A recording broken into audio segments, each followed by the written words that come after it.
Primera carta de Pablo a los Corintios. ¿Dónde vive Dios? En el cielo, podrías decir. Pero Dios no solo vive allí. Pablo dice a los Corintios: ¿no saben ustedes que son como un templo en el que Dios vive y que el Espíritu de Dios vive en ustedes? Sí, Dios vive en ti. Y por eso debes cuidar de todo tu cuerpo y de tu vida, para que Dios viva en un lugar agradable.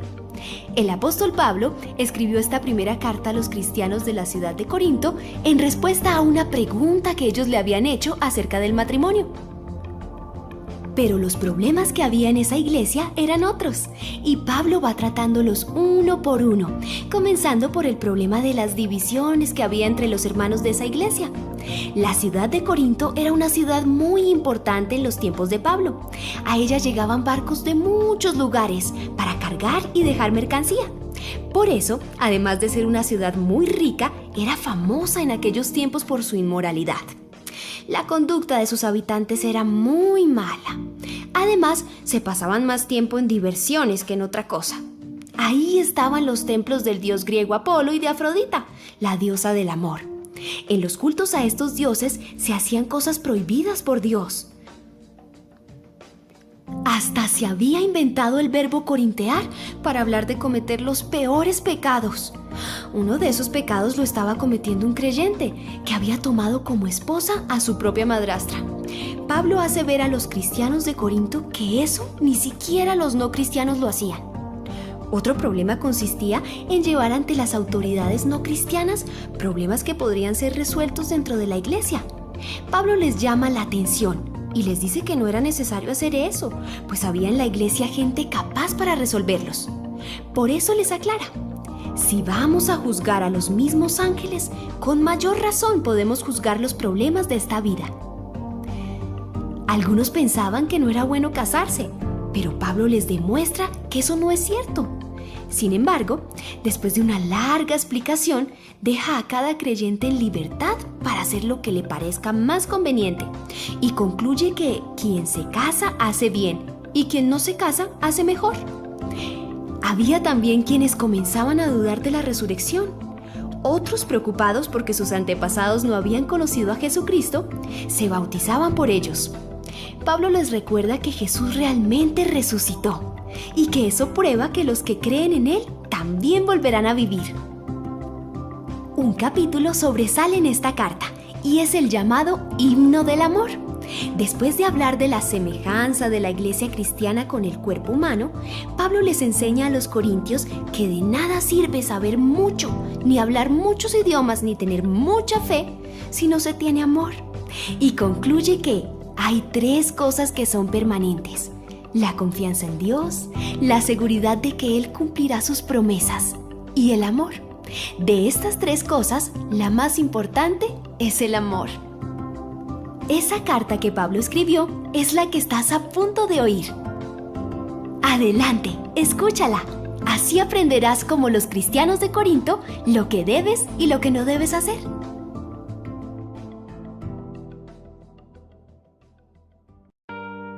Primera carta de Pablo a los Corintios, capítulo 1. Saludo.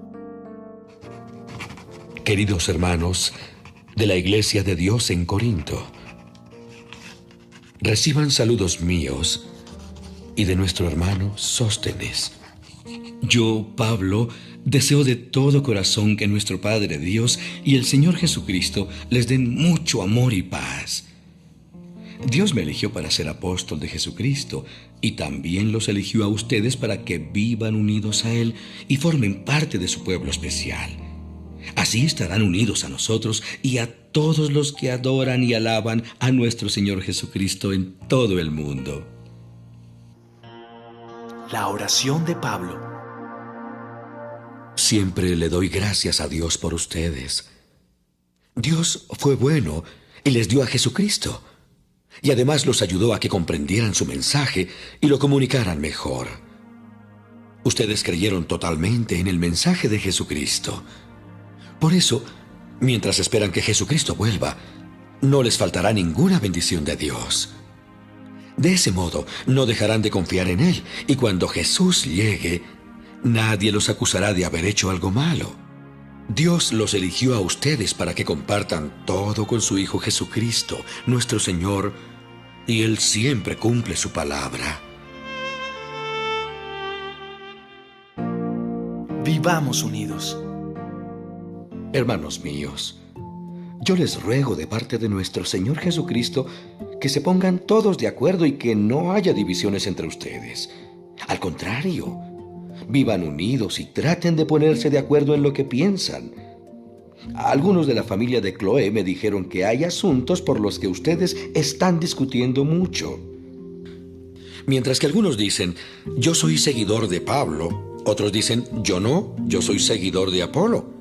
Y hay otros que responden, pues yo soy seguidor de Pedro. Y aún otros dicen, yo sigo a Cristo. Pero no hay tal cosa como un Cristo dividido. Además, no fui yo el que murió en la cruz para salvarlos a ustedes, ni fueron ustedes bautizados en mi nombre. Así que no tienen por qué formar un grupo de seguidores míos. Gracias a Dios, solo bauticé a Crispo, a Gayo y a la familia de Estéfanas. No recuerdo haber bautizado a nadie más. En todo caso, nadie puede decir que fue bautizado en mi nombre. Y es que Cristo no me mandó a bautizar, sino a anunciar la buena noticia. Y no me mandó a anunciarla con palabras elegantes. Si yo hago que la gente se fije más en mí que en Cristo, su muerte en la cruz no servirá de nada. Cristo es poderoso. Hay quienes piensan que hablar de la muerte de Cristo en la cruz es una tontería. Pero los que así piensan no se salvarán, pues viven haciendo el mal. Sin embargo, para los que sí van a salvarse, es decir, para nosotros, ese mensaje tiene el poder de Dios. En la Biblia, Dios dice: dejaré confundidos a los que creen que saben mucho. Dios ha demostrado que la gente de este mundo es tonta, pues cree saberlo todo. En realidad, no hay tal cosa como sabios o expertos en la Biblia o gente que cree tener todas las respuestas. Dios es tan sabio que no permitió que la gente de este mundo lo conociera mediante el conocimiento humano. En lugar de eso, decidió salvar a los que creyeran en el mensaje que anunciamos, aun cuando este mensaje parezca una tontería. Para creer en el mensaje que anunciamos, los judíos quieren ver milagros y los griegos quieren oír un mensaje que suene razonable e inteligente. Pero nosotros anunciamos que Jesús es el Mesías y que murió en la cruz. Para la mayoría de los judíos esto es un insulto, y para los que no son judíos es una tontería. En cambio, para los que fueron elegidos por Dios, sean judíos o no, Dios ha manifestado su poder y su sabiduría en la muerte del Mesías que Él envió. Así que lo que parece una tontería de Dios es mucho más sabio que la sabiduría de este mundo.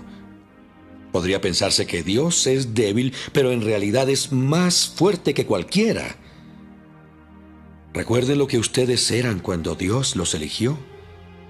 Según la gente, muy pocos de ustedes eran sabios, y muy pocos de ustedes ocupaban puestos de poder o pertenecían a familias importantes. Y aunque la gente de este mundo piensa que ustedes son tontos y no tienen importancia, Dios los eligió para que los que se creen sabios entiendan que no saben nada. Dios eligió a los que desde el punto de vista humano son débiles, despreciables y de poca importancia, para que los que se creen muy importantes se den cuenta de que en realidad no lo son. Así, Dios ha demostrado que en realidad esa gente no vale nada. Por eso, ante Dios, nadie tiene de qué sentirse orgulloso. Dios los ha unido a ustedes con Cristo, y gracias a esa unión, ahora ustedes son sabios. Dios los ha aceptado como parte de su pueblo, y han recibido la vida eterna.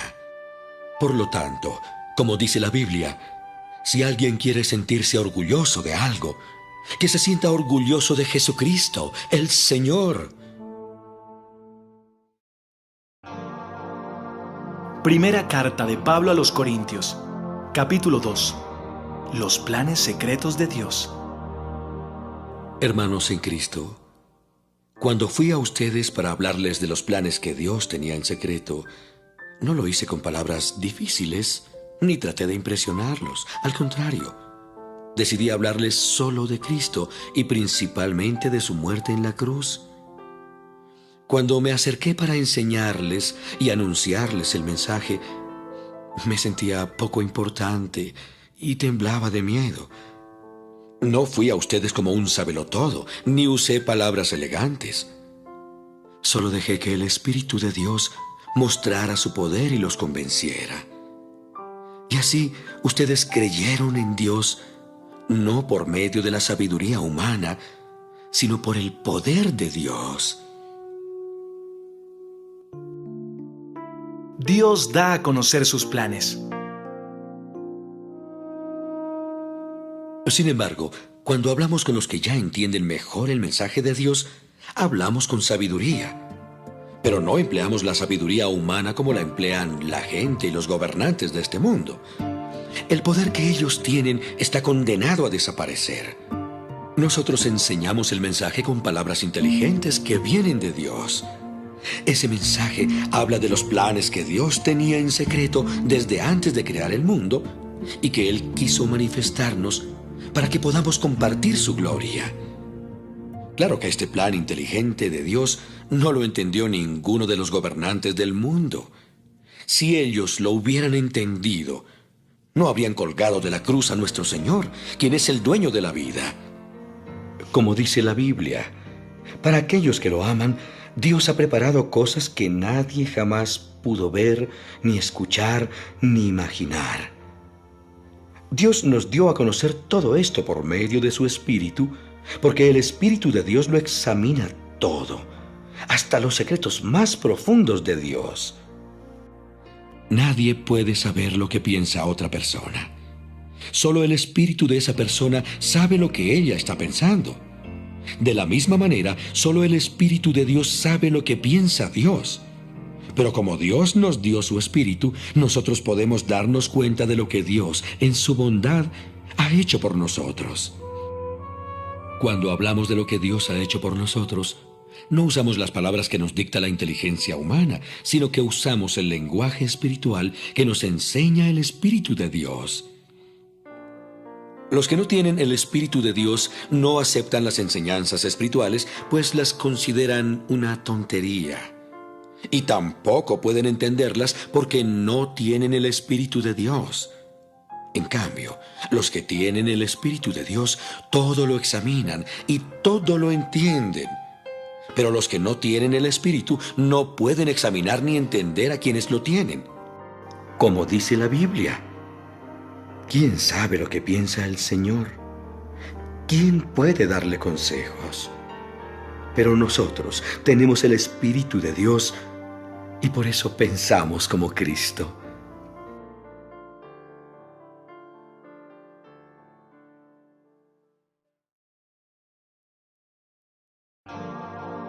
Primera carta de Pablo a los Corintios, capítulo 3. Servidores de Dios. Hermanos míos, antes de ahora no les pude hablar como a quienes ya tienen el Espíritu de Dios, porque ustedes se comportaban como la gente pecadora de este mundo. Por eso tuve que hablarles como si apenas comenzaran a creer en Cristo. En vez de enseñarles cosas difíciles, les enseñé cosas sencillas, porque ustedes parecen niños pequeños que apenas pueden tomar leche y no alimentos fuertes. En aquel entonces no estaban preparados para entender cosas más difíciles.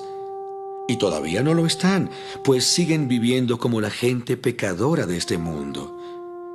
Tienen celos los unos de los otros y se pelean entre ustedes. Porque cuando uno dice, yo soy seguidor de Pablo, y otro contesta, yo soy seguidor de Apolo, están actuando como la gente de este mundo. ¿No se dan cuenta de que así se comportan los pecadores? Después de todo, Apolo y yo solo somos servidores de Dios para ayudarlos a creer en Jesucristo. Cada uno de nosotros hizo lo que el Señor nos mandó hacer. Yo les anuncié a ustedes la buena noticia de Jesucristo, y Apolo les enseñó a seguir confiando en Él. Pero es Dios quien los ha hecho confiar más en Cristo. Así que lo importante no es quién anuncia la noticia, ni quién la enseña. El único importante es Dios, que es quien aumenta nuestra confianza en Cristo. Tanta importancia tienen los que anuncian la noticia como los que la enseñan. Cada uno de ellos recibirá su premio según el trabajo que haya hecho. Apolo y yo somos servidores de Dios, y ustedes son como un campo de trigo, como un edificio construido por Dios, del cual Dios es el dueño. Dios, por su bondad, me permitió actuar como si yo fuera el arquitecto de ese edificio. Y yo, como buen arquitecto, puse una base firme. Les di la buena noticia de Jesucristo. Luego, otros construyeron sobre esa base. Pero cada uno debe tener cuidado de la manera en que construye, porque nadie puede poner una base distinta de la que ya está puesta, y esa base es Jesucristo. A partir de esa base podemos seguir construyendo con oro, plata, piedras preciosas, madera, paja o caña. Pero cuando llegue el fin del mundo, Dios pondrá a prueba lo que cada uno enseñó. Será como probar con fuego los materiales que usamos para la construcción. Si lo que uno enseñó pasa la prueba del fuego, recibirá un premio. En cambio, si no pasa esa prueba, lo perderá todo, aunque él se salvará como si escapara del fuego. ¿Acaso no saben que ustedes son un templo de Dios y que el Espíritu de Dios vive en ustedes? Ustedes son el templo santo de Dios. A cualquiera que destruya su templo, Dios también lo destruirá. No se engañen a ustedes mismos. Si alguno cree que es muy sabio y que sabe mucho de las cosas de este mundo, para ser sabio de verdad, debe comportarse como un ignorante. Porque para Dios, la sabiduría de este mundo es una tontería. Como dice la Biblia, Dios hace que los sabios caigan en sus propias trampas. Y también dice, bien sabe nuestro Dios las tonterías que a los sabios se les ocurren. Por lo tanto, nadie se llene de orgullo por lo que hacen los simples seres humanos. En realidad, todo es de ustedes. Pablo, Apolo, Pedro, el mundo, la vida, la muerte, el presente y el futuro. Todo es de ustedes. Y ustedes son de Cristo. Y Cristo es de Dios.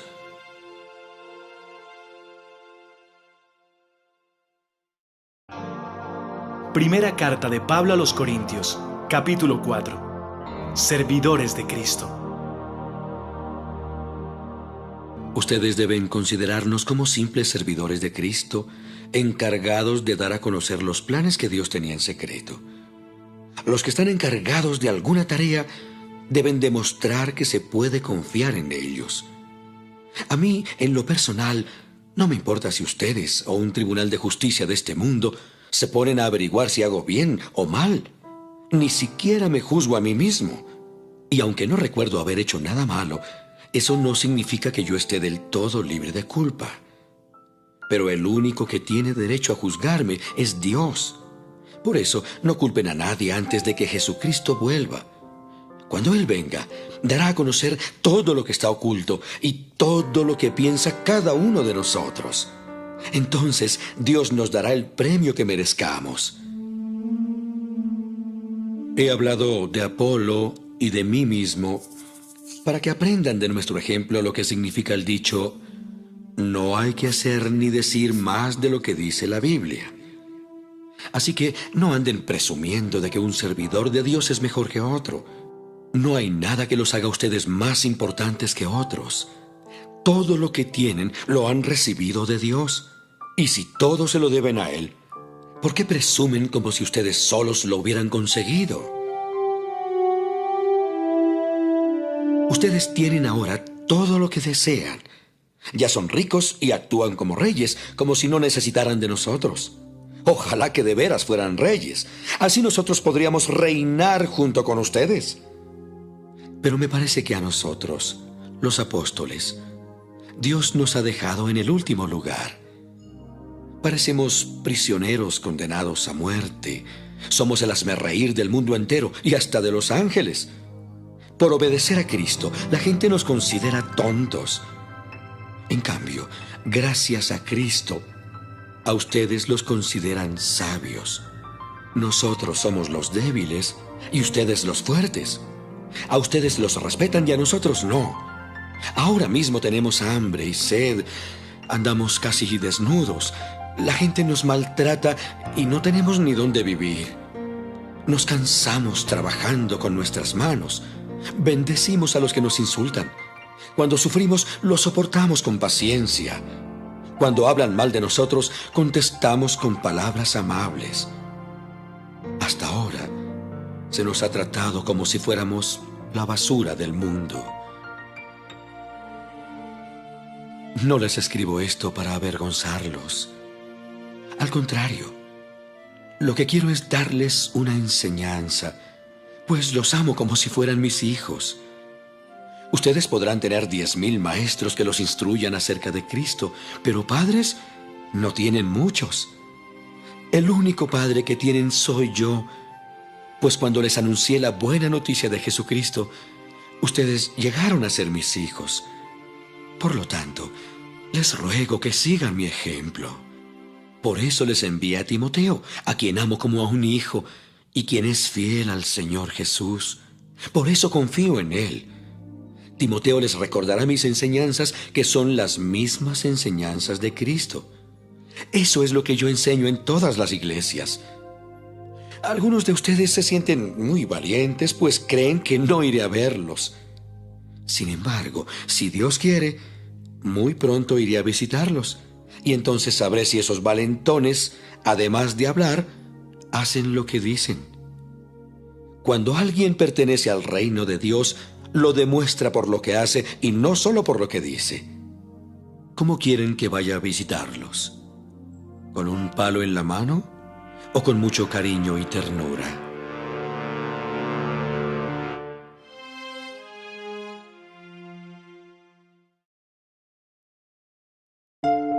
Primera carta de Pablo a los Corintios, capítulo 5. Disciplina en la iglesia.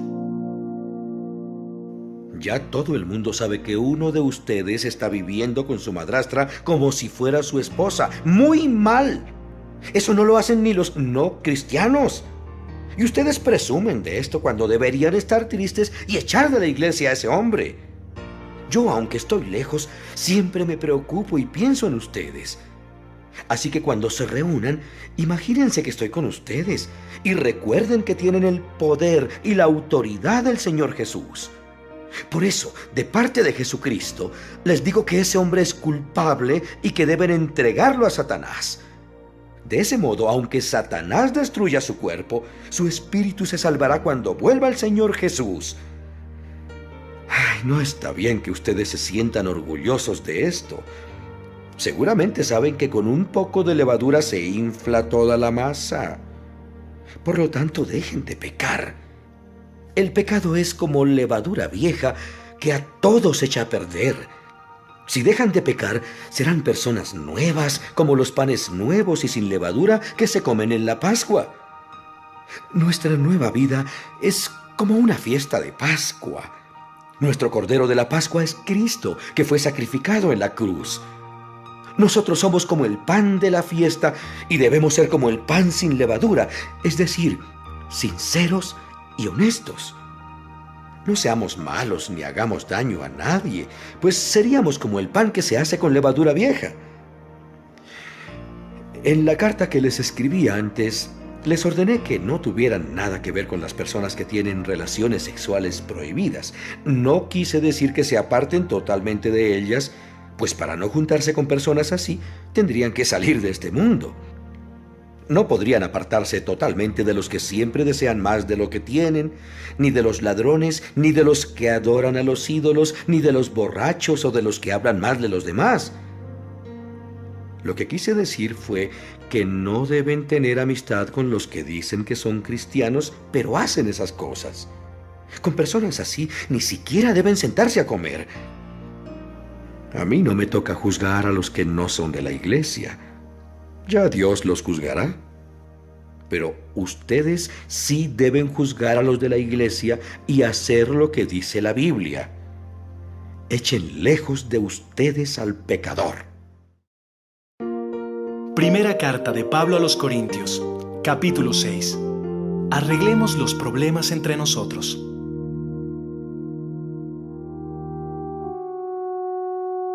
Cuando alguno de ustedes tenga un problema serio con otro miembro de la iglesia, no debe pedirle a un juez de este mundo que lo solucione. Más bien, debe pedírselo a un juez de la iglesia, porque en el juicio final, el pueblo de Dios será el que juzgue al mundo. Y si ustedes van a juzgar al mundo, también pueden juzgar los problemas menos importantes. Si vamos a juzgar a los ángeles mismos, con mayor razón podemos juzgar los problemas de esta vida. ¿Por qué tratan de resolver esos problemas con jueces que no pertenecen a la iglesia? Les digo esto para que les dé vergüenza. Entre ustedes hay gente sabia que puede juzgar y solucionar los problemas. Pero ustedes no solo pelean el uno contra el otro, sino que hasta buscan jueces que no creen en Jesús para solucionar sus pleitos. En sus peleas, los únicos que salen perdiendo son ustedes mismos. Vale más ser maltratado y robado que robar y maltratar. Pero ustedes hacen lo contrario, se maltratan y se roban entre ustedes mismos. No se dejen engañar. Ustedes bien saben que los que hacen lo malo no participarán en el reino de Dios. Me refiero a los que tienen relaciones sexuales prohibidas, a los que adoran a los ídolos, a los que son infieles en el matrimonio, a los afeminados, a los hombres que tienen relaciones sexuales con otros hombres, a los ladrones, a los que siempre quieren más de lo que tienen, a los borrachos, a los que hablan mal de los demás y a los tramposos. Ninguno de ellos participará del reino de Dios. Y algunos de ustedes eran así. Pero Dios les perdonó esos pecados, los limpió y los hizo parte de su pueblo. Todo esto fue posible por el poder del Señor Jesucristo y del Espíritu de nuestro Dios. Agrademos a Dios con todo lo que somos. Algunos de ustedes dicen: soy libre de hacer lo que yo quiera. Claro que sí, pero no todo lo que uno quiere conviene. Por eso no permito que nada me domine. También dicen: la comida es para el estómago y el estómago es para la comida. Claro que sí, pero Dios va a destruir las dos cosas. En cambio, el cuerpo no es para que lo usemos en relaciones sexuales prohibidas. Al contrario, debemos usarlo para servir al Señor Jesús, pues nuestro cuerpo es de Él. Y así como Dios hizo que Jesucristo resucitara, así también a nosotros nos dará vida después de la muerte, pues tiene el poder para hacerlo. Ustedes saben que cada uno de ustedes forma parte de la iglesia, que es el cuerpo de Cristo. No está bien que una parte de ese cuerpo, que es la iglesia de Cristo, se junte con una prostituta, pues al tener relaciones sexuales con ella, se hace un solo cuerpo con ella. Así lo dice la Biblia. Los dos serán una sola persona. En cambio, quien se une al Señor Jesús, se hace un solo cuerpo espiritual con Él. No tengan relaciones sexuales prohibidas. Ese pecado le hace más daño al cuerpo que cualquier otro pecado. El cuerpo de ustedes es como un templo, y en ese templo vive el Espíritu Santo que Dios les ha dado. Ustedes no son sus propios dueños. Cuando Dios los salvó, en realidad los compró, y el precio que pagó por ustedes fue muy alto. Por eso deben dedicar su cuerpo a honrar y agradar a Dios.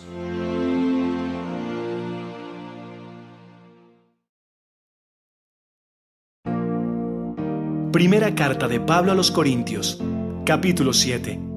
Consejos para los casados.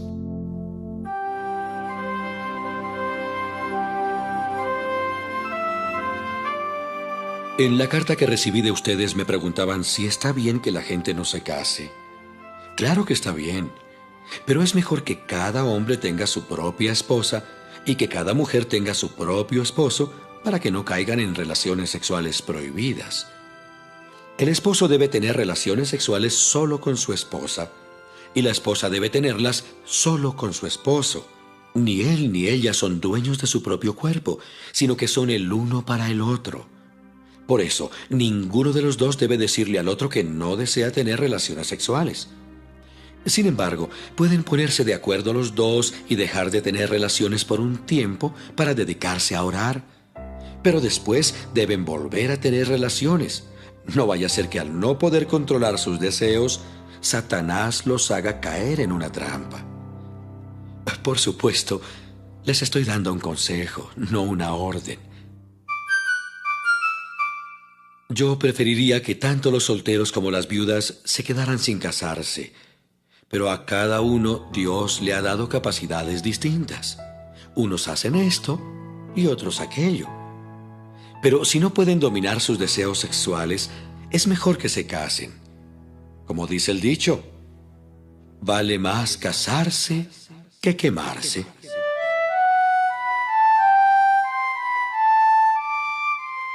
A los que están casados, Dios les da esta orden: no deben separarse. Si una mujer se separa de su esposo, no debe volver a casarse. Lo mejor sería que arreglara el problema que tenga con su esposo. Pero tampoco el esposo debe abandonar a su esposa.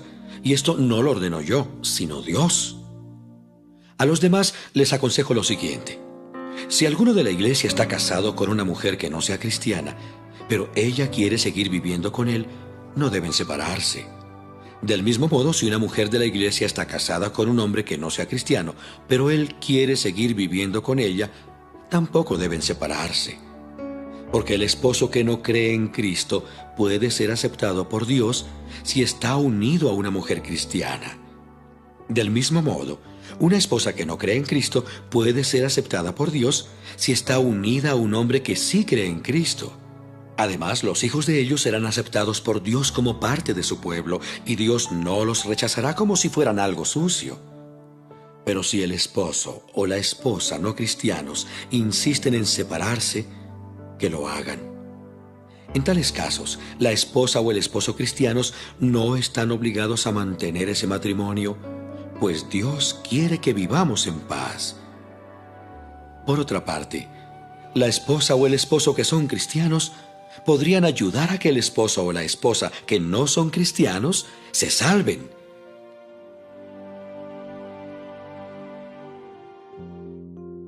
Lo importante es obedecer a Dios.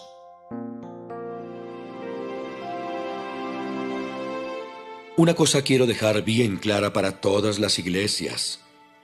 Todos los hombres y todas las mujeres deben permanecer en la condición en que estaban cuando Dios los invitó a formar parte de su pueblo. Si algunos de ustedes creyeron en Cristo después de haberse circuncidado, no traten de ocultar la circuncisión. Si los otros creyeron sin estar circuncidados, no tienen por qué circuncidarse. Lo importante no es que uno se circuncide o no, sino que obedezca lo que Dios manda. Cada uno debe quedarse como estaba cuando creyó en Cristo. Si eras esclavo, no te preocupes. Pero si puedes conseguir tu libertad, aprovecha la oportunidad. Porque si alguien es esclavo y cree en el Señor Jesús, Él le dará la libertad. Del mismo modo, el que era libre se convierte en esclavo del Señor. Cuando Dios nos hizo libres por medio de la muerte de Cristo, pagó un precio muy alto. Por eso no debemos hacernos esclavos de nadie. Ante Dios, cada uno debe quedarse como estaba cuando creyó en Cristo. Consejos para los solteros. Para las viudas y las solteras no tengo ninguna orden del Señor. Solo les doy mi opinión y pueden confiar en mí gracias al amor con que Dios me ha tratado. Me parece que los que están casados no deben separarse y que si están solteros no deben casarse. Estamos viviendo momentos difíciles. Por eso creo que es mejor que cada uno se quede como está. Sin embargo, quien se casa no comete ningún pecado. Y si una mujer soltera se casa, tampoco peca. Pero los casados van a tener problemas y me gustaría evitárselos. Lo que quiero decirles es que ya no hay tiempo que perder. Los que están casados deben vivir como si no lo estuvieran. Los que están tristes, como si estuvieran alegres. Los que están alegres, como si estuvieran tristes. Los que compran, como si no tuvieran nada. Los que están sacándole provecho a este mundo, como si no se lo sacaran. Porque este mundo que conocemos pronto dejará de existir. Yo quisiera no verlos preocupados. Los solteros se preocupan de las cosas de Dios y de cómo agradarle. También las viudas y las solteras se preocupan por agradar a Dios en todo lo que hacen y piensan. En cambio, los casados se preocupan por las cosas de este mundo y por agradar a su propia esposa. Del mismo modo, las casadas se preocupan por las cosas de este mundo y por agradar a su propio esposo. Por eso tienen que pensar en distintas cosas a la vez. No les digo todo esto para complicarles la vida, sino para ayudarlos a vivir correctamente y para que amen a Dios por encima de todo. Sin embargo, si un hombre está comprometido con su novia y piensa que lo mejor es casarse con ella porque ya tiene edad para hacerlo, que se casen, pues no están pecando. Pero si alguno no se siente obligado a casarse y puede controlar sus deseos, hará bien en no casarse. Así que quien se casa hace bien y quien no se casa hace mejor. La casada está unida a su esposo mientras el esposo vive, pero si el esposo muere, ella queda en libertad de casarse con cualquier hombre con tal de que sea cristiano. Sin embargo, creo que sería más feliz si no volviera a casarse. Me permito opinar, pues creo que yo también tengo el Espíritu de Dios.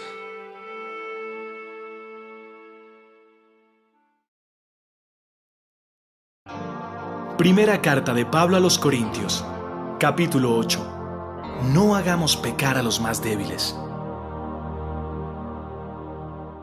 Todos nosotros sabemos algo acerca de esto. Sin embargo, debemos reconocer que el conocimiento nos vuelve orgullosos, mientras que el amor fortalece nuestra vida cristiana. Sin duda, el que cree que sabe mucho, en realidad no sabe nada. Pero Dios reconoce a todo aquel que lo ama. En cuanto a esto de comer alimentos ofrecidos a los ídolos, bien sabemos que los ídolos no tienen vida y que solamente hay un Dios. Algunos llaman dioses o señores a muchas cosas que hay en el cielo y en la tierra. Sin embargo, para nosotros solo hay un Dios, que es el Padre. Él creó todas las cosas y nosotros vivimos para Él. También hay solo un Señor, que es Jesucristo. Dios creó todo por medio de Él y gracias a Él nosotros vivimos ahora. No todos saben estas cosas. Antes de creer en Cristo, algunos de ustedes adoraban ídolos y todavía creen que esos ídolos tienen vida. Por eso, cuando comen alimentos que fueron ofrecidos a los ídolos, les remuerde la conciencia y se sienten culpables. Pero nuestra relación con Dios no va a ser mejor o peor por causa de los alimentos que comamos. Sin embargo, aunque tengamos derecho a comer de todo, debemos tener cuidado de no causarles problemas a los miembros de la iglesia que todavía no están debidamente instruidos. Supongamos que uno de ustedes va a comer a un lugar donde se adora a los ídolos y que lo vea algún miembro de la iglesia que todavía cree que los ídolos tienen vida. Entonces, aunque bien sabemos que los ídolos no tienen vida, aquel miembro de la iglesia va a pensar que está bien adorar ídolos y dejará de creer en Cristo, quien murió por él. Cuando le hacemos daño a los miembros de la iglesia que no saben distinguir entre lo bueno y lo malo, también le hacemos daño a Cristo. Por eso yo jamás voy a comer algo si por comerlo hago que un miembro de la iglesia peque.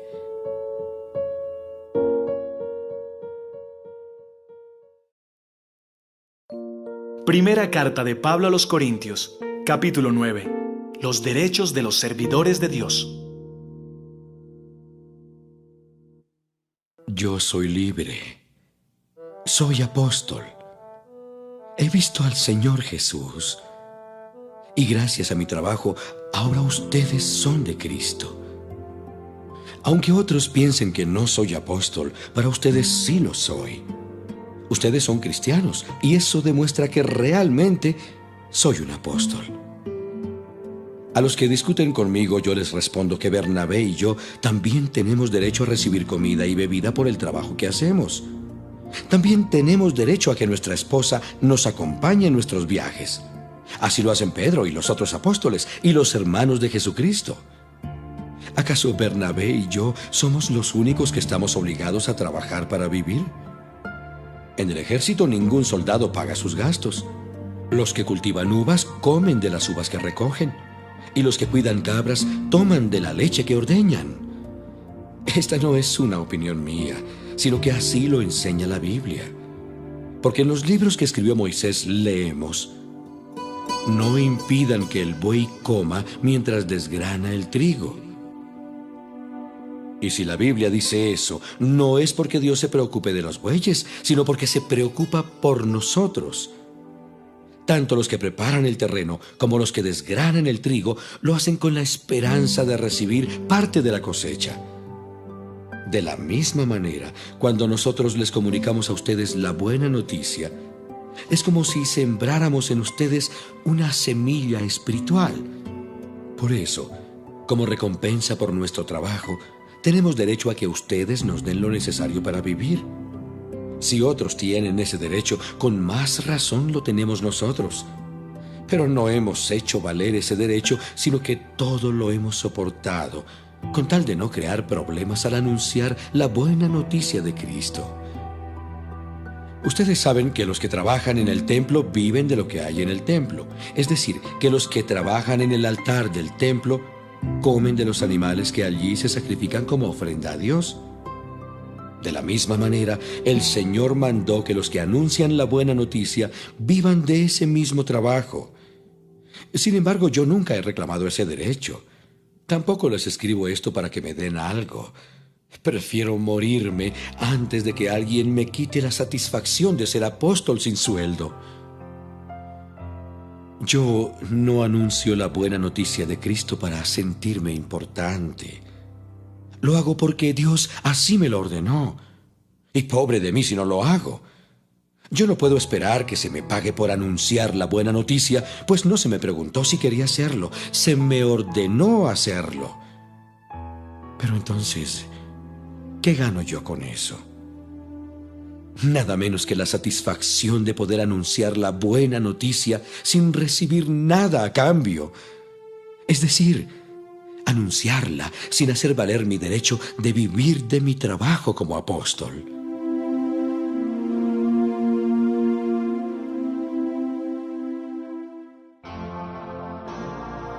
Esforcémonos.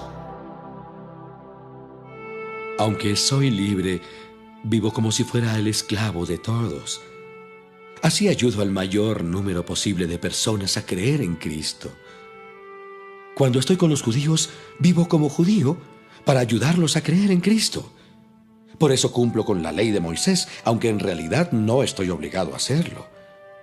Y cuando estoy con los que no obedecen la ley de Moisés, vivo como uno de ellos para ayudarlos a creer en Cristo. Esto no significa que yo no obedezca la ley de Dios. Al contrario, la obedezco, pues sigo la ley de Cristo.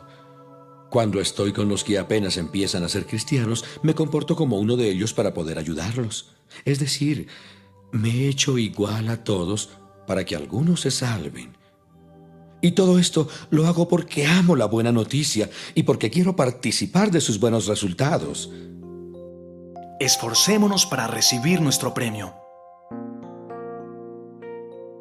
Ustedes saben que en una carrera no todos ganan el premio, sino uno solo. Pues nuestra vida como seguidores de Cristo es como una carrera. Así que vivamos bien para llevarnos el premio. Los que se preparan para competir en un deporte dejan de hacer todo lo que pueda perjudicarlos y lo hacen para ganarse un premio que no dura mucho. Nosotros, en cambio, lo hacemos para recibir un premio que dura para siempre. Yo me esfuerzo por recibirlo, así que no lucho sin un propósito.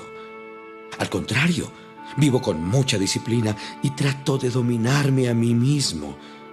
Pues si anuncio a otros la buena noticia, no quiero que al final Dios me descalifique a mí.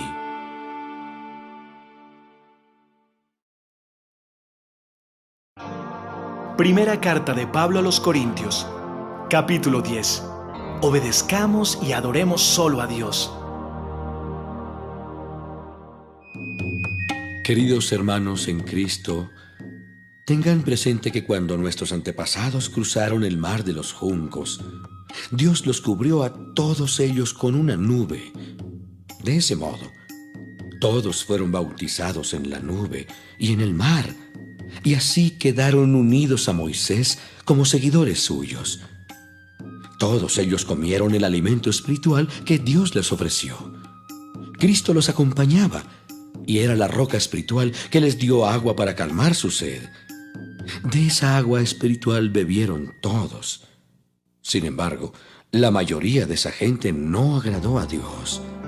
Por eso murieron y sus cuerpos quedaron tendidos en el desierto.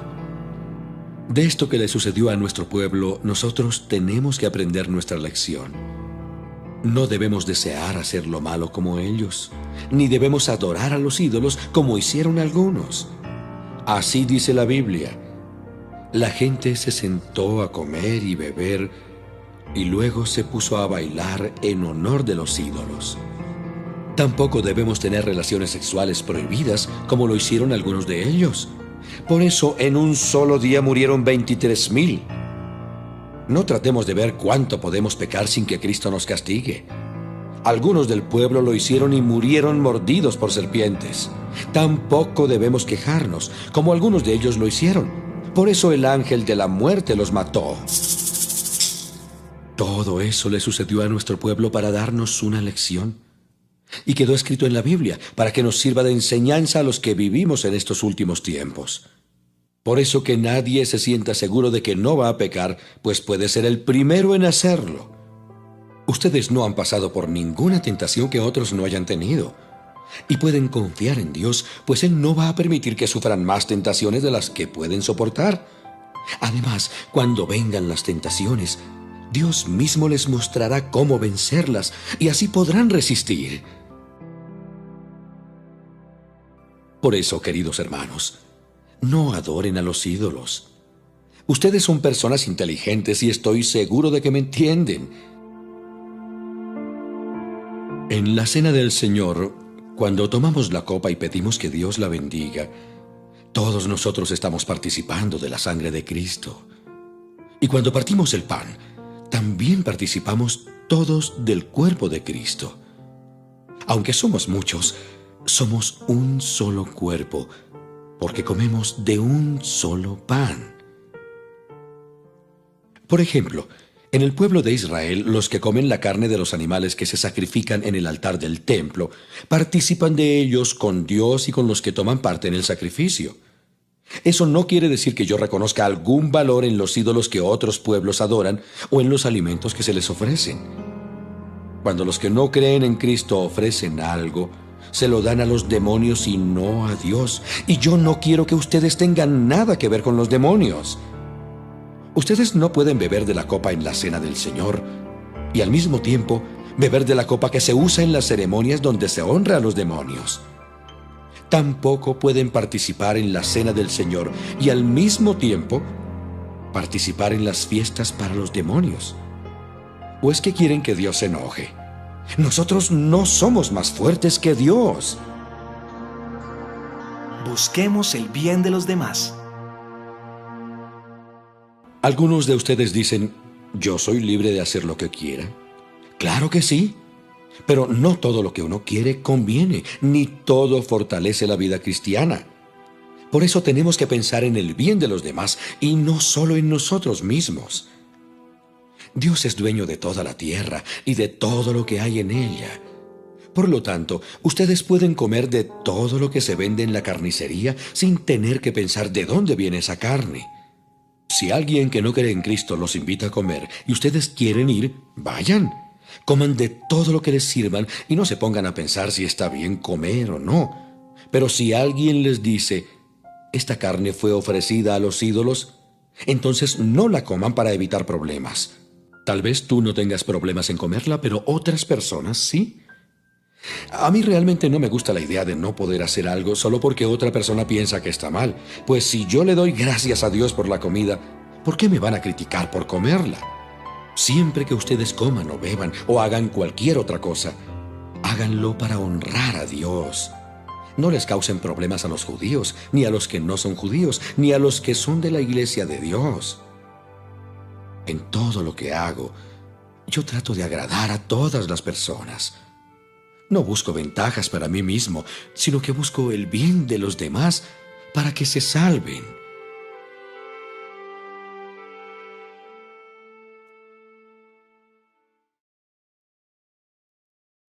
Primera carta de Pablo a los Corintios, capítulo 11. ¿Cómo participar en las reuniones de la iglesia? Así que sigan mi ejemplo como yo sigo el ejemplo de Cristo.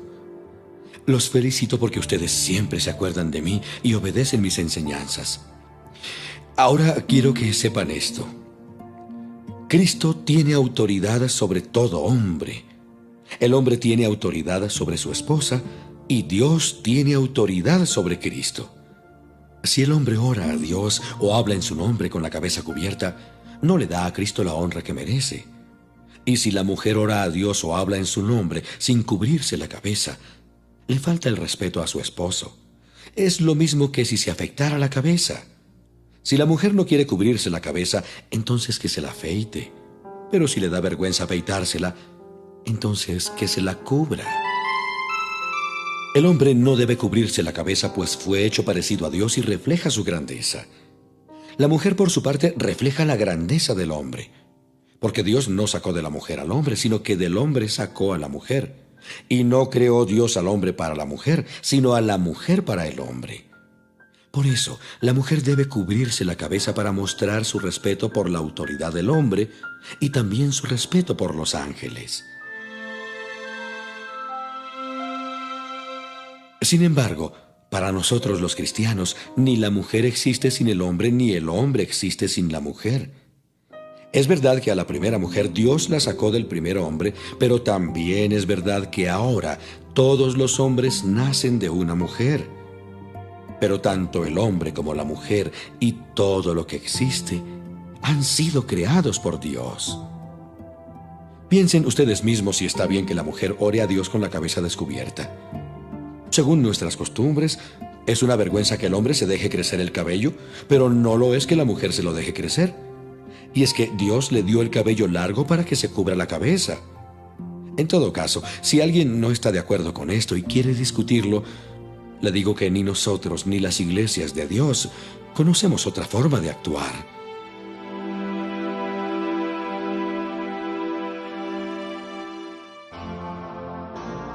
La cena del Señor.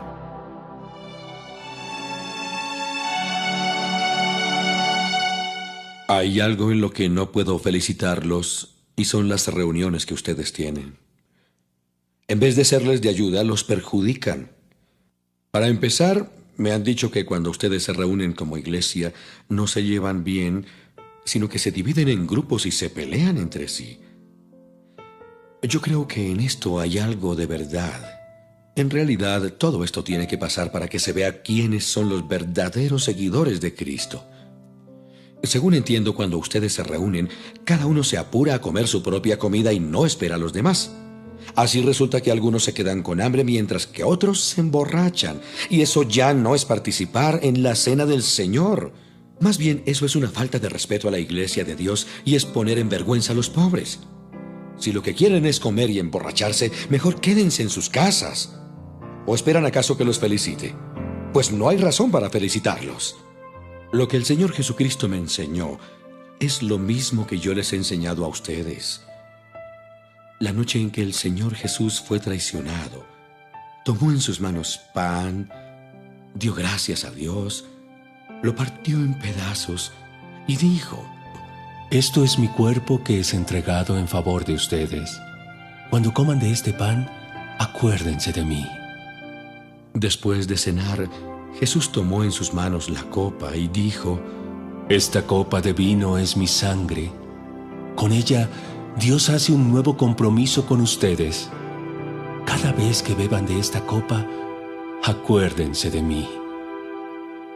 Así que cada vez que ustedes comen de ese pan o beben de esa copa, anuncian la muerte del Señor Jesús hasta el día en que Él vuelva.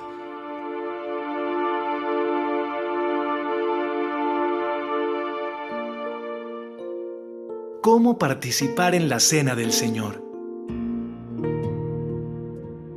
Por eso, si una persona come del pan o bebe de la copa del Señor Jesucristo sin darle la debida importancia, peca en contra del cuerpo y de la sangre de Jesucristo. Por lo tanto, antes de comer el pan y beber de la copa, cada uno debe preguntarse si está actuando bien o mal. Porque Dios va a castigar al que coma del pan y beba de la copa sin darse cuenta de que se trata del cuerpo de Cristo. Por eso algunos de ustedes están débiles o enfermos y otros ya han muerto. El Señor se fija en nuestra conducta. Él nos corrige para que aprendamos y para que así no tengamos que ser castigados junto con la gente de este mundo que no cree en Él. Si pensamos bien lo que hacemos, no seremos castigados. Por eso, hermanos míos, cuando se junten para comer, esperen a que todos estén reunidos. Si alguno tiene hambre, es mejor que coma en su casa. Así Dios no tendrá que castigarlos por su comportamiento en las reuniones. En cuanto a las otras preguntas que me hicieron, ya les daré instrucciones cuando vaya a visitarlos.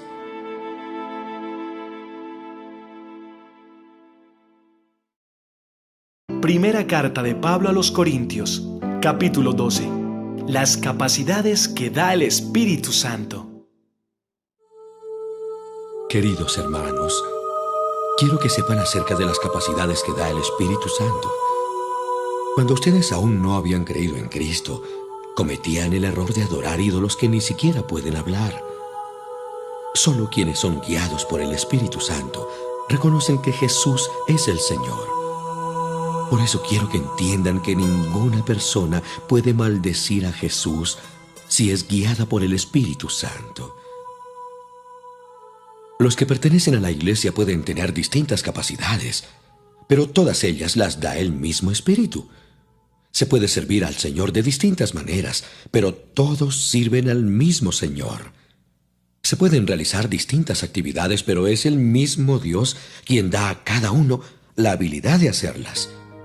Dios nos enseña que cuando el Espíritu Santo nos da alguna capacidad especial, lo hace para que procuremos el bien de los demás. A algunos, el Espíritu les da la capacidad de hablar con sabiduría. A otros les da la capacidad de hablar con mucho conocimiento. A otros les da una gran confianza en Dios y a otros les da el poder de sanar a los enfermos. Algunos reciben el poder de hacer milagros y otros reciben la autoridad de hablar de parte de Dios. Unos tienen la capacidad de reconocer al Espíritu de Dios y de descubrir a los espíritus falsos. Algunos pueden hablar en idiomas desconocidos y otros pueden entender lo que se dice en esos idiomas. Pero es el Espíritu Santo mismo el que hace todo esto y el que decide qué capacidad darle a cada uno.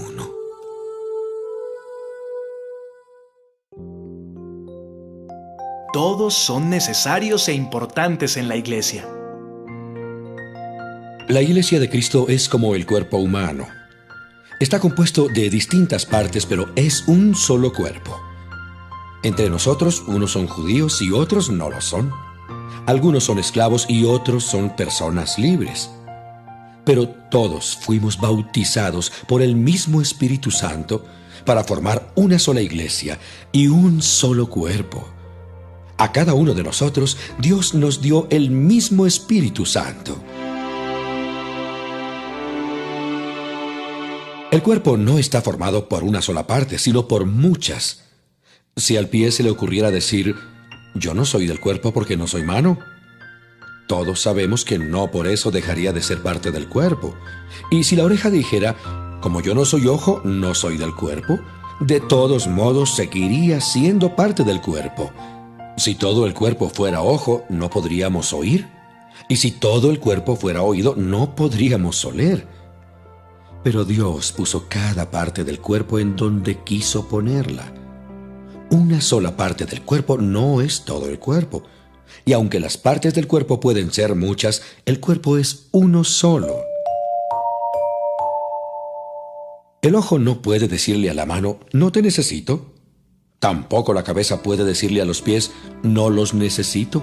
Al contrario, las partes que nos parecen más débiles son las que más necesitamos. Y las partes que nos parecen menos importantes son las que vestimos con mayor cuidado. Lo mismo hacemos con las partes del cuerpo que preferimos no mostrar. En cambio, con las partes que mostramos no somos tan cuidadosos. Y es que Dios hizo el cuerpo de modo que le demos más importancia a las partes que consideramos de menos valor. Así, las partes del cuerpo se mantienen unidas y se preocupan las unas por las otras. Cuando una parte del cuerpo sufre, también sufren todas las demás. Cuando se le da importancia a una parte del cuerpo, las partes restantes se ponen contentas. Cada uno de ustedes es parte de la iglesia y todos juntos forman el cuerpo de Cristo.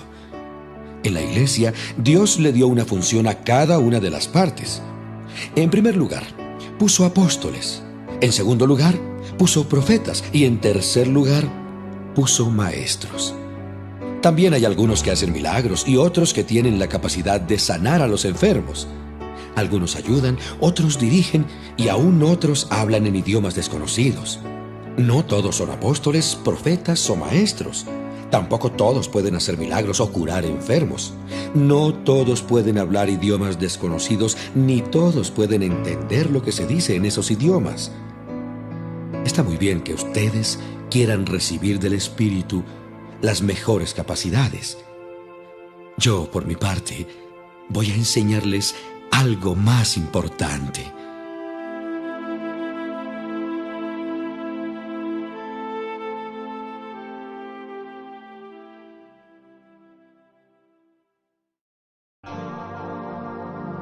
Primera carta de Pablo a los Corintios, capítulo 13. El amor verdadero.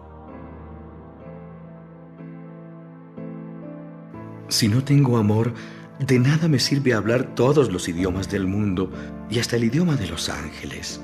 Si no tengo amor, soy como un pedazo de metal ruidoso. Soy como una campana desafinada. Si no tengo amor, de nada me sirve hablar de parte de Dios y conocer sus planes secretos.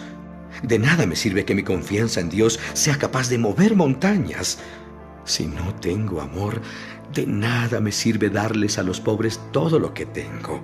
De nada me sirve dedicarme en cuerpo y alma a ayudar a los demás. El que ama tiene paciencia en todo y siempre es amable. El que ama no es envidioso ni se cree más que nadie. No es orgulloso. No es grosero ni egoísta. No se enoja por cualquier cosa. No se pasa la vida recordando lo malo que otros le han hecho. No aplaude a los malvados, sino a los que hablan con la verdad. El que ama es capaz de aguantarlo todo, de creerlo todo, de esperarlo todo, de soportarlo todo. Solo el amor vive para siempre. Llegará el día en que ya nadie hable de parte de Dios, ni se hable en idiomas extraños, ni sea necesario conocer los planes secretos de Dios. Las profecías y todo lo que ahora conocemos es imperfecto. Cuando llegue lo que es perfecto, todo lo demás se acabará. Alguna vez fui niño, y mi modo de hablar, mi modo de entender las cosas y mi manera de pensar eran las de un niño. Pero ahora soy una persona adulta y todo esto lo he dejado atrás. Ahora conocemos a Dios de manera no muy clara, como cuando vemos nuestra imagen reflejada en un espejo a oscuras. Pero cuando todo sea perfecto, veremos a Dios cara a cara. Ahora lo conozco de manera imperfecta, pero cuando todo sea perfecto, podré conocerlo tan bien como Él me conoce a mí. Hay 3 cosas que son permanentes: la confianza en Dios, la seguridad de que Él cumplirá sus promesas y el amor. De estas 3 cosas, la más importante es el amor.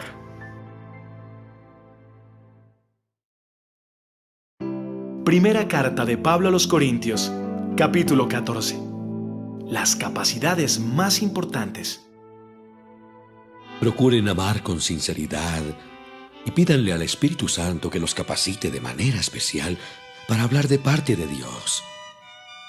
Cuando ustedes hablan en un idioma extraño, se ayudan solo a ustedes mismos. Dios los entiende porque hablan de verdades secretas que solo el Espíritu Santo conoce. Pero aparte de Él, nadie más sabe lo que ustedes dicen. En cambio, cuando Dios les ordena hablar de su parte, la gente sí los entiende. Además, así ustedes ayudan a todos en la iglesia a confiar más en Cristo, a sentirse mejor y a estar alegres. Me gustaría que todos ustedes hablaran en idiomas desconocidos, pero más me gustaría que hablaran de parte de Dios. En realidad, es más importante hablar de parte de Dios que hablar en idiomas que otros no entienden, a menos que alguien pueda traducir lo que se dice, porque así se ayuda a los miembros de la iglesia. Hermanos míos, si yo fuera a visitarlos y les hablara en idiomas desconocidos, ¿de qué les serviría? Solamente los ayudaría si les diera a conocer algo desconocido, o si les diera algún conocimiento, o si les comunicara algún mensaje de parte de Dios o alguna enseñanza. Si todos los instrumentos musicales tuvieran el mismo sonido, ¿cómo podría distinguirse una flauta de un arpa?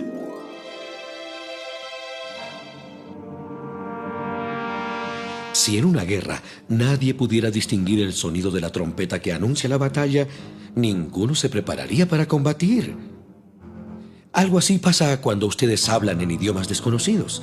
Si nadie entiende lo que significan, es como si estuvieran hablándole al aire. En el mundo hay muchos idiomas y en todos ellos se pueden decir cosas que tienen sentido. Pero si alguien me habla y yo no entiendo lo que dice, esa persona pensará que soy un extranjero. Y lo mismo pensaré yo si esa persona no me entiende a mí. Por eso, ya que desean las capacidades que da el Espíritu, traten de tener aquellas que ayuden a todos los de la iglesia. Por lo tanto, cuando ustedes hablen en idiomas desconocidos, deben pedirle a Dios que les dé la capacidad de explicar lo que estén diciendo. Por ejemplo, si yo oro en un idioma desconocido, el que ora es mi espíritu, porque yo no entiendo lo que digo. ¿Qué debo hacer entonces? Pues orar y cantar con mi espíritu, pero también orar y cantar con mi entendimiento. Porque si tú das gracias a Dios con tu espíritu y te escucha algún extraño, no podrá unirse a tu oración si no entiende lo que dices. Y no podrá hacerlo porque no habrá comprendido nada. Tu oración podrá ser muy buena, pero no estarás ayudando a nadie. Yo le doy gracias a Dios de que hablo en idiomas desconocidos más que todos ustedes. Sin embargo, cuando estoy en la iglesia, prefiero decir 5 palabras que se entiendan y que ayuden a otros, más que decir 10,000 palabras en un idioma que nadie entiende. Hermanos en Cristo, sean inocentes como niños, pero no piensen como niños. Piensen como personas maduras. Dios dice en la Biblia: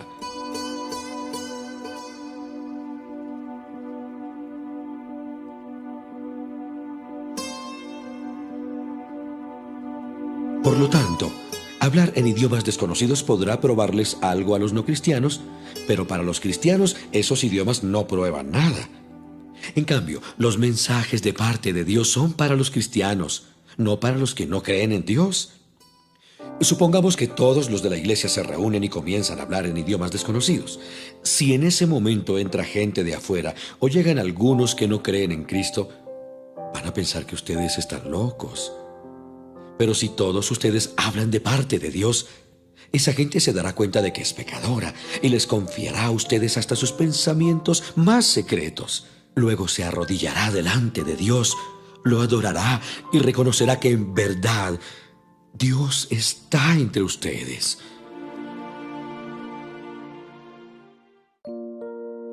Las reuniones de la iglesia.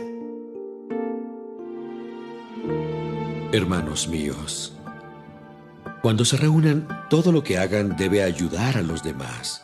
Unos pueden cantar, otros pueden enseñar o comunicar lo que Dios les haya mostrado. Otros pueden hablar en idiomas desconocidos o traducir lo que se dice en esos idiomas. Si algunos hablan en idiomas desconocidos, que no sean más de 2 o 3 personas y que cada uno espere su turno para hablar. Además, alguien debe traducir lo que estén diciendo. Pero si no hay en la iglesia nadie que traduzca, entonces deben callarse o hablar solo para sí mismos y para Dios. Y si algunos hablan de parte de Dios, que sean solo 2 o 3 personas. Los demás deben prestar atención para ver si el mensaje es de parte de Dios o no. Pero si alguno de los que están sentados recibe un mensaje de Dios, el que está hablando debe callarse y dejar que la otra persona diga lo que tenga que decir. Así todos tendrán la oportunidad de anunciar un mensaje de Dios y todos los que escuchan podrán aprender y sentirse animados. La persona que hable de parte de Dios podrá decidir cuándo hablar y cuándo callar. Porque a Dios no le gusta el desorden y el alboroto, sino la paz y el orden. Como es costumbre en nuestras iglesias, no se debe permitir que las mujeres hablen en las reuniones. La ley de Moisés dice que las mujeres deben aprender en silencio. Si quieren saber algo, que les pregunten a sus esposos cuando ya estén en su casa. Se ve mal que la mujer hable en la iglesia.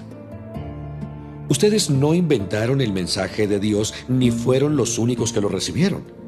Si alguien cree que puede hablar de parte de Dios o cree que obedece al Espíritu Santo en todo, debe reconocer que esto que les escribo es una orden de Dios.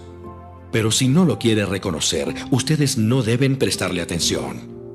Mis queridos hermanos, ustedes deben procurar hablar de parte de Dios y no impidan que se hable en idiomas desconocidos, pero háganlo todo de manera correcta y ordenada.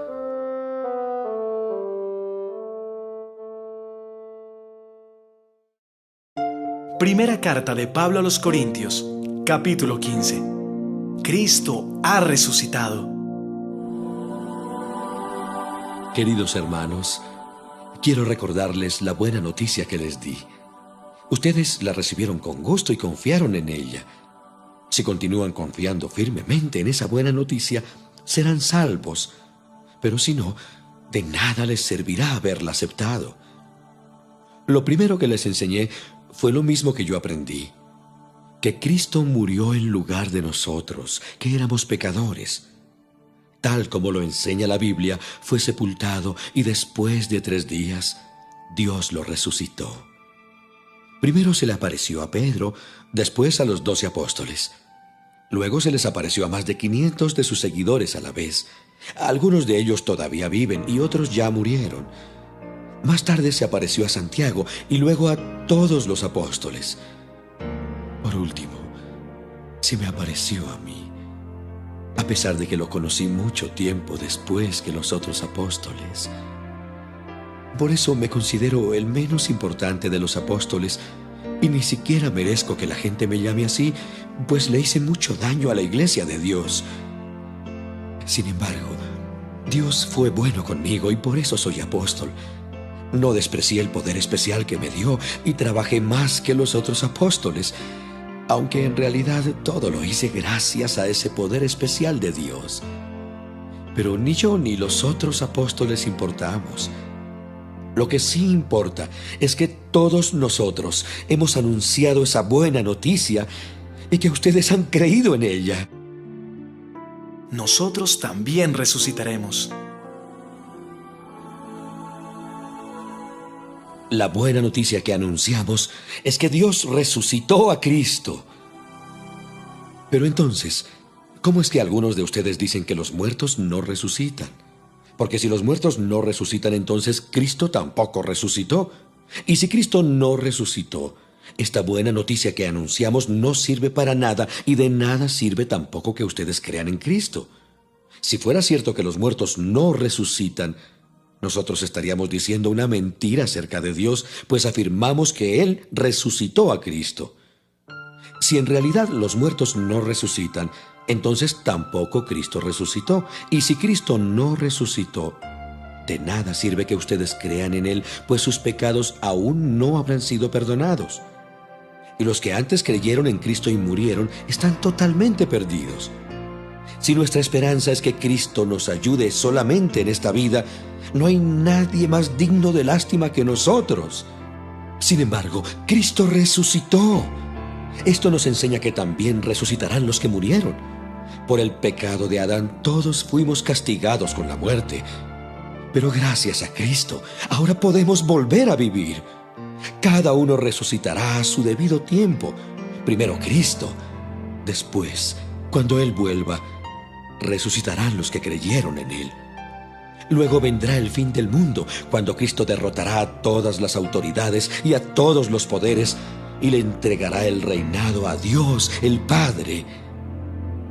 Cristo reinará hasta que haya vencido a todos sus enemigos. El último enemigo que Cristo vencerá es la muerte. Cuando la Biblia dice, Dios puso todo bajo su dominio, la palabra todo no incluye a Dios, porque es Dios quien puso todo bajo la autoridad de Cristo. Y cuando todo está bajo el dominio del Hijo, Él mismo se pondrá bajo la autoridad de Dios. Así, Dios estará sobre todas las cosas, pues Él es quien puso todo bajo el dominio de Cristo. Algunos se bautizan en lugar de alguien que ya ha muerto y piensan que así lo salvarán. Pero si en verdad los muertos no vuelven a vivir, ¿para qué bautizarse? ¿Y para qué poner en peligro nuestra vida en todo momento?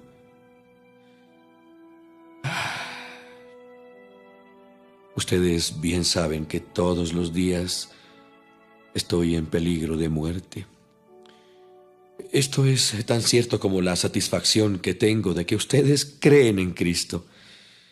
En Éfeso luché con hombres que parecían fieras salvajes. Pero si es verdad que los muertos no vuelven a vivir, entonces, ¿qué gané con eso? Mejor hagamos lo que algunos dicen: comamos y bebamos, que mañana moriremos.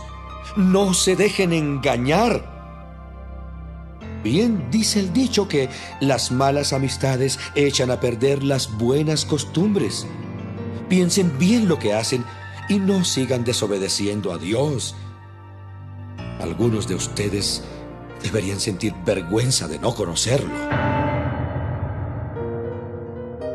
¿Cómo resucitarán los muertos? Tal vez alguien me pregunte, ¿y cómo volverán los muertos a la vida? ¿Qué clase de cuerpo tendrán? ¿Qué preguntas más tontas? Para que una planta crezca, primero tiene que morir la semilla que fue sembrada. Lo que se siembra es una simple semilla de trigo o de alguna otra cosa muy distinta de la planta que va a nacer. A cada semilla, Dios le da el cuerpo que Él quiere darle. No todos los cuerpos son iguales. Los seres humanos tenemos una clase de cuerpo y los animales tienen otra clase. Lo mismo pasa con los pájaros y los peces. Hay también cuerpos que viven en el cielo y cuerpos que viven en la tierra. La belleza de los cuerpos del cielo no es como la de los cuerpos de la tierra.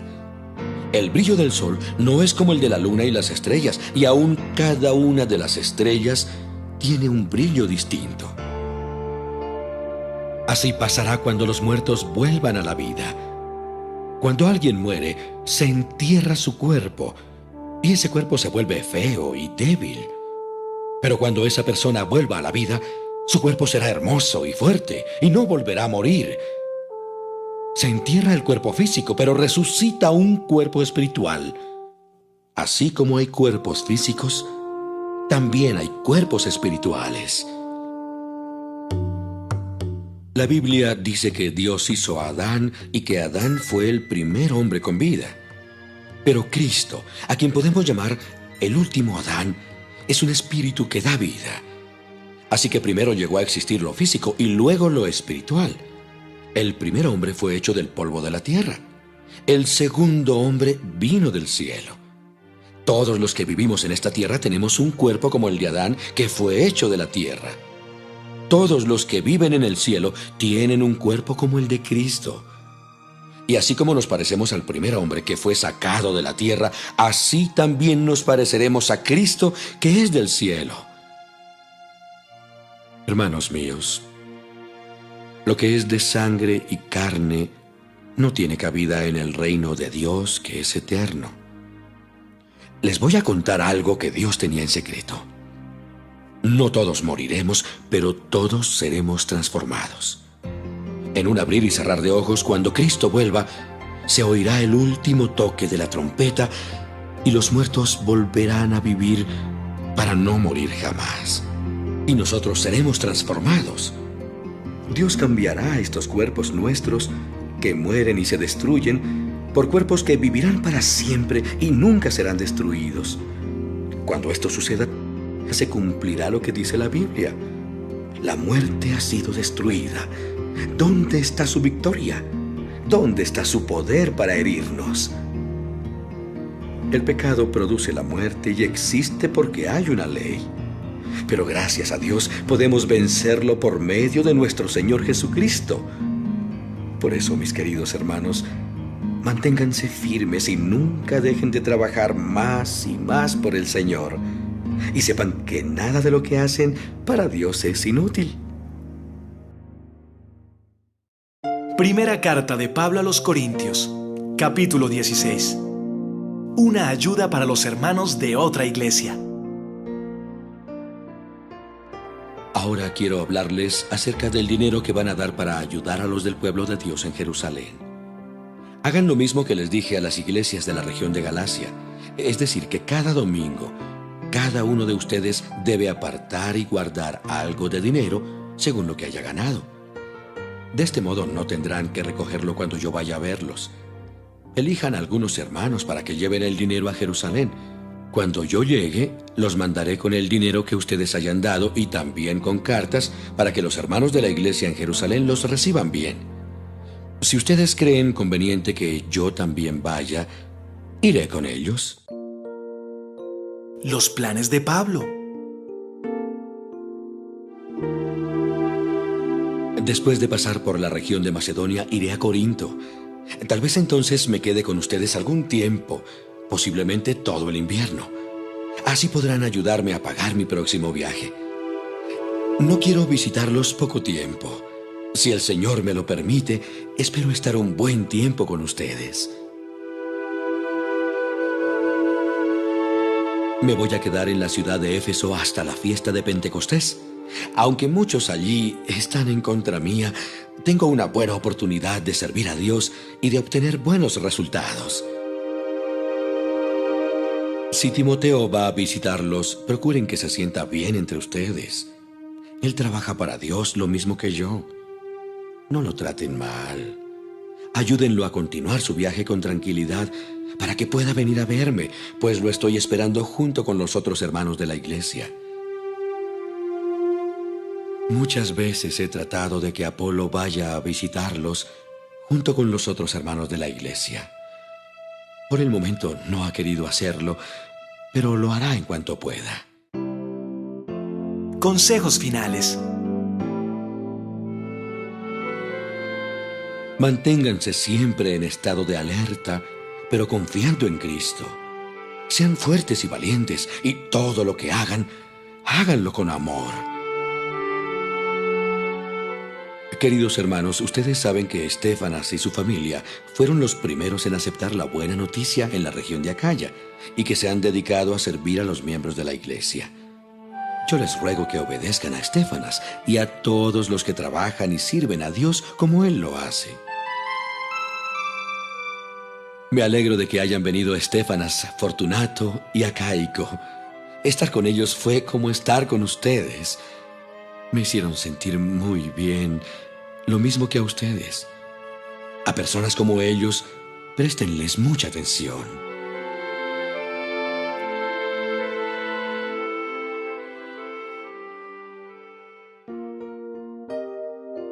Saludo y despedida. Las iglesias de la provincia de Asia les mandan saludos. También Áquila y Prisca y la iglesia que se reúne en su casa les mandan cariñosos saludos en el nombre del Señor. Todos los hermanos de la iglesia les mandan saludos. Salúdense unos a otros con un beso de hermanos. Yo, Pablo, les escribo este saludo con mi propia mano. Si alguien no ama al Señor Jesucristo, que la maldición de Dios caiga sobre él. Yo, por mi parte, oro al Señor Jesucristo y le digo: ven, Señor nuestro. Que el amor del Señor Jesús los acompañe siempre. Yo los amo a todos ustedes con el amor del Señor Jesús.